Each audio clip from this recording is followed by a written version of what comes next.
Hi, I'm Tony Russo, and this is In Case You Missed It from Kates-Boylston for the week ending Friday, October 18th, 2024.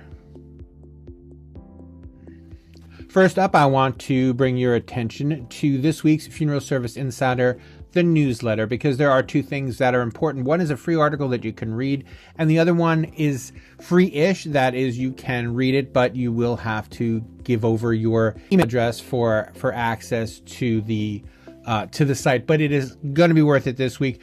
I mentioned in the last In Case You Missed It, a story that I was working on about The Natural Funeral, a company out of Colorado who has started sending its natural organic reduction vessels to funeral homes, and by sending them, I mean selling them. But there's a whole support network, and it's a really interesting project. It's a really interesting story. I would love for you to read it, and you can check that out in Funeral Service Insider, the newsletter. You can get it for free if you use your email address to get access to the site. That'll only work for a couple of stories, and then you'll have to subscribe or do without. I'd like to encourage you to subscribe because there's really good stuff in there every week, and I'm proud of it. So that's my commercial to start the day. A free article that you will be able to get without your email address that is out now, and it's a preview for something that will run next week in Funeral Service Insider, the newsletter, is a story I spoke with Melissa Posey-Luce and Ken Peterson of NGL, and they were talking about the presentation that they'll be giving in Houston. And yes, this is a part of the show where I do my commercial for the Kates-Boylston Advances in Funeral Innovations Conference, November 12th and 13th in Houston, Texas. I will be going.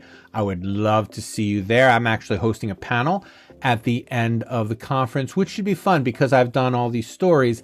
And this particular story, if you didn't hear it as part of the bonus episode this week, we have the Q&A with Ken and Melissa, and they talked about innovation as something that comes from like literally within to like almost like a renewal as much as a thing from the outside that you learn to incorporate into your life and in this case your business. Anyway, it's a great story. I would love for you to read it.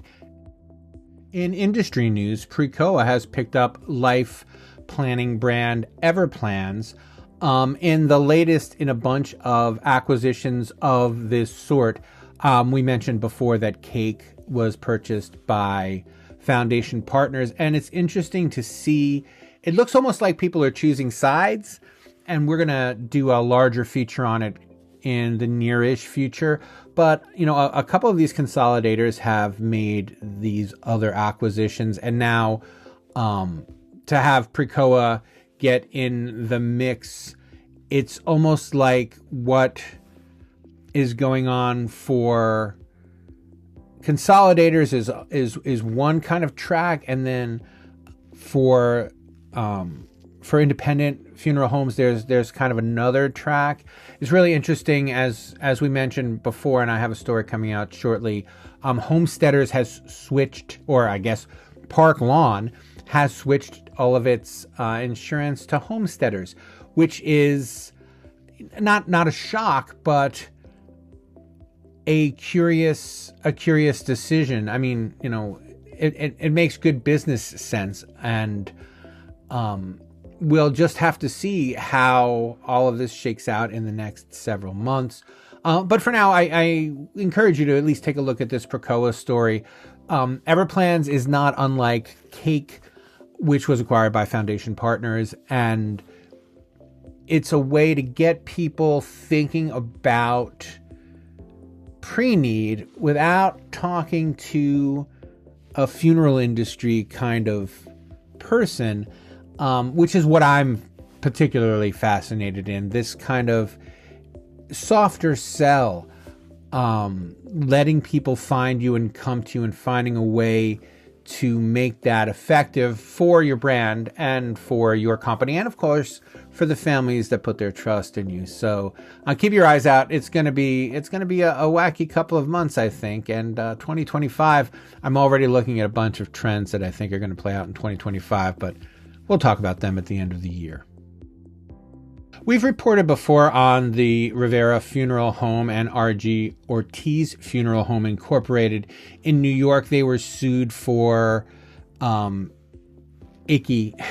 I'm sure it didn't say icky on the legal papers, but they were sued by the state for icky practices. They were accused of taking advantage of the Spanish-speaking population that they served, and they paid a fine of like $700,000 or something. Well, last week, it was announced that they are the subject of a suit because they sent the wrong bodies to the wrong countries. And people were wondering what was going on. And the only way that the families found out was that someone posted a TikTok video of like, who is this grandmother? It's not ours. And they had allegedly sent one family to Guatemala and another one to Ecuador, and they should have done the opposite. So that's something that's going to be coming out. I mean, we just did a webinar on content management systems, funeral home management systems, and this idea of body tracking. I don't know how the mistakes can get made if you have body tracking software. And if you don't have body tracking software, it's got to be worth considering, because there's a real chance that a mistake can just exacerbate itself. And this is what happened with, unfortunately, the Ortizes. I want to offer my congratulations to Cody Gortmeyer. He is a funeral director and the coroner for Cody, Wyoming. He has most recently announced that he will be running for the Riverside Cemetery District Board.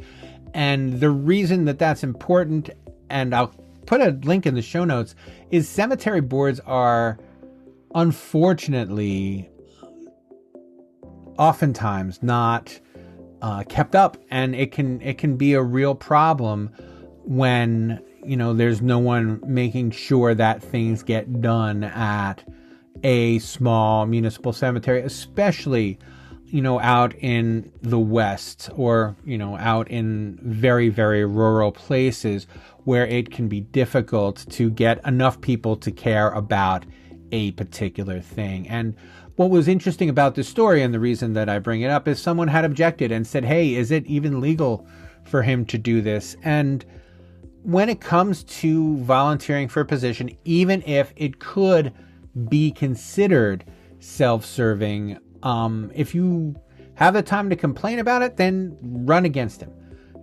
Then go ahead and volunteer yourself. But to say that someone shouldn't be allowed to volunteer for a position that you're not volunteering for is icky. I'm using icky a lot today, but I'm trying to clean up my act a little bit. The idea is that he has to run, and he's running unopposed, and for the cemetery board. And for me, if I didn't like that, I would run against him. And if you're not willing to run against him, then you don't not like it enough, and stop your whining and let the man do his job.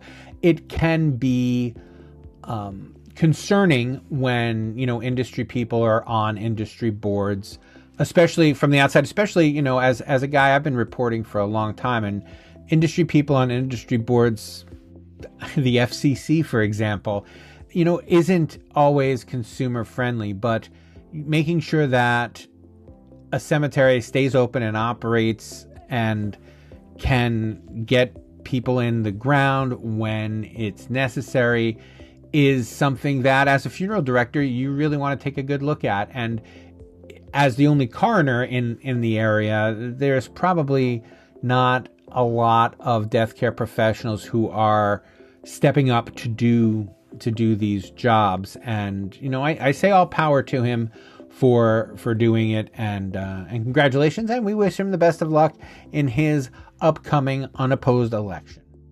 Speaking of cemeteries, the Langley Township, British Columbia, recently voted unanimously.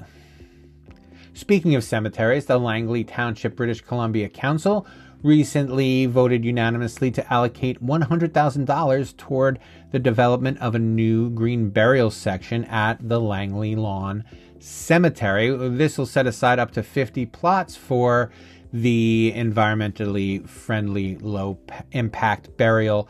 The Langley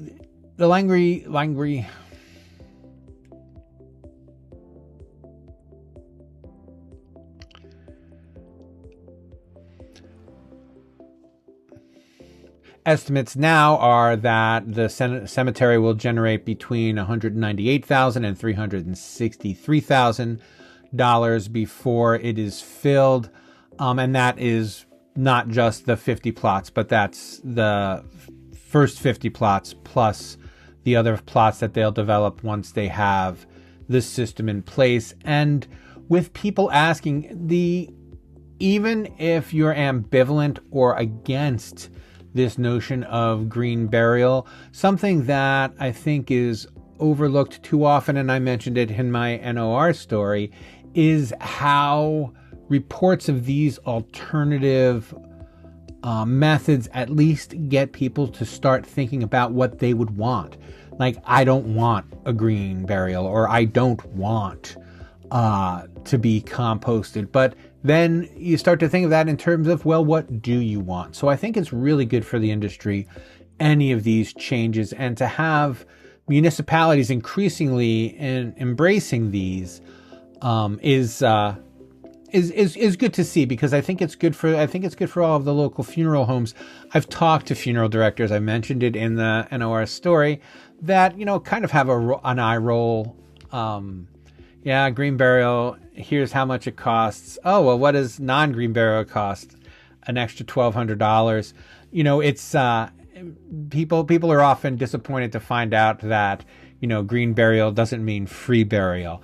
And, there is a cynical aspect of, the enthusiasm about green burial, but it looks as if it's here to stay.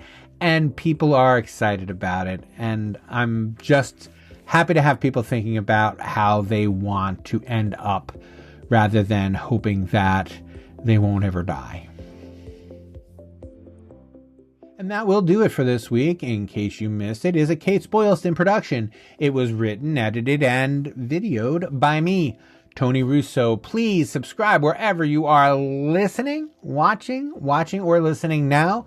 If you have any feedback, we would love to hear it. You can reach me through the website, which you can get to in the show notes. Once again, and not the final time, I'll probably do another 2 of these. Please consider joining us in Houston for the Advances in Funeral Innovations Conference, November 12th and 13th, if you would like a discount. Here it is. We have a discount code. It is FSI Podcast. That is FSIPODCAST, all caps, all one word, for $50 off your registration fees. And that will do it for this week on In Case You Missed It from Kates-Boylston. We'll see you next time.